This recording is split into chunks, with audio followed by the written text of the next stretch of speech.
We do not know the motive of the shooter yet.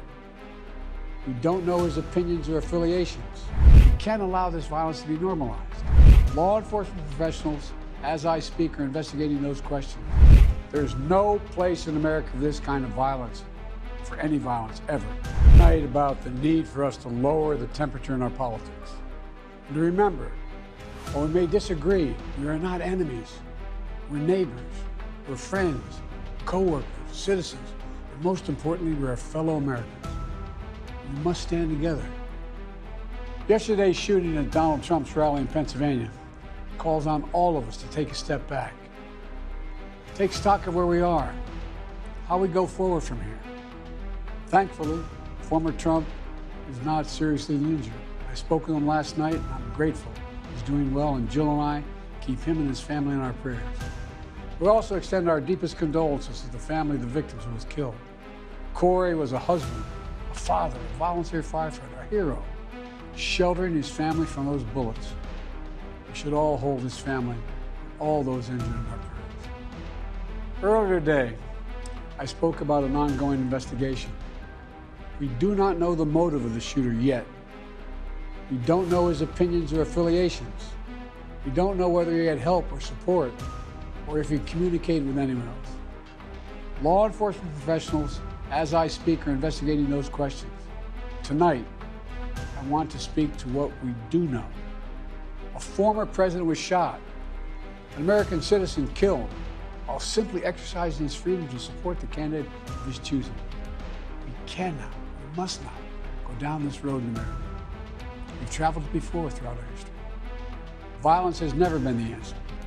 Whether it's with members of Congress of both parties being targeted and shot, or a violent mob attacking the Capitol on January 6th, or a brutal attack on the spouse of former Speaker of the House, Nancy Pelosi, or information and intimidation on election officials, or the kidnapping plot against the sitting governor, or an attempted assassination on Donald Trump.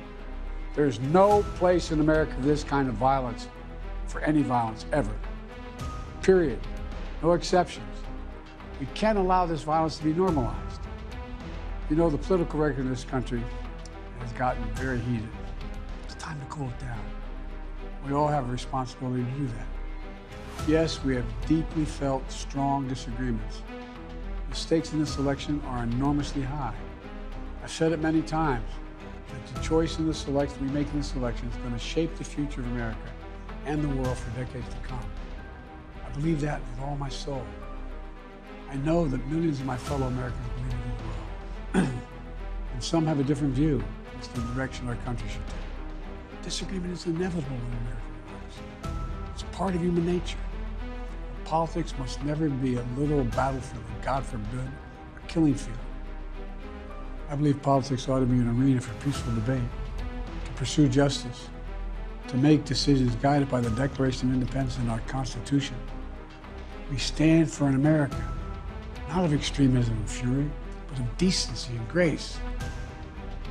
All of us now face a time of testing as the election approaches. And the higher the stakes, the more fervent the passions become.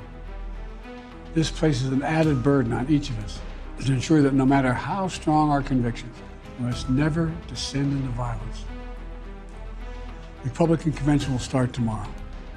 I have no doubt they'll criticize my record and offer their own vision for this country. I'll be traveling this week making the case for our record and the vision, my vision of the country, our vision. I'll continue to speak out strongly for our democracy, stand up for our Constitution, the rule of law, to call for action at the ballot box, no violence on our streets. That's how democracy should work. We debate and disagree. We compare and contrast the character of the candidates, the records, the issues, the agenda, the vision for. That's how we do it at the battle box, not with bullets.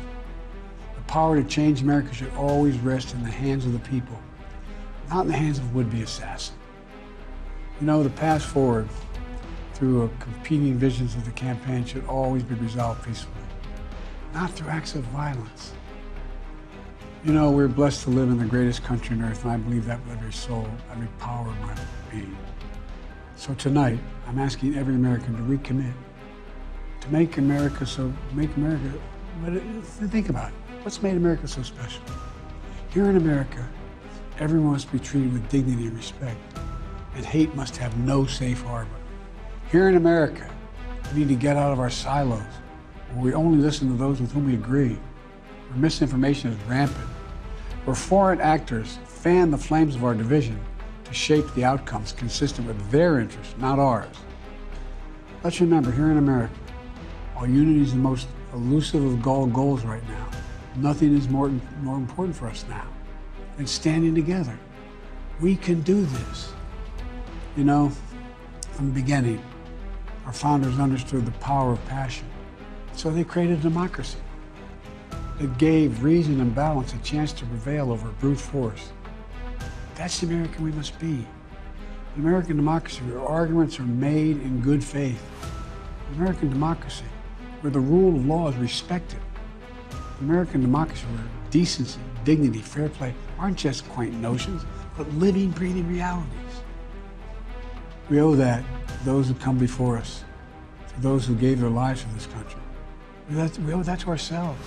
We owe it to our children and our grandchildren. Look, let's never lose sight of who we are.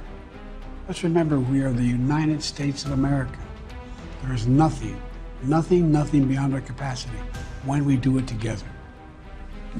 God bless you all. May God protect our troops.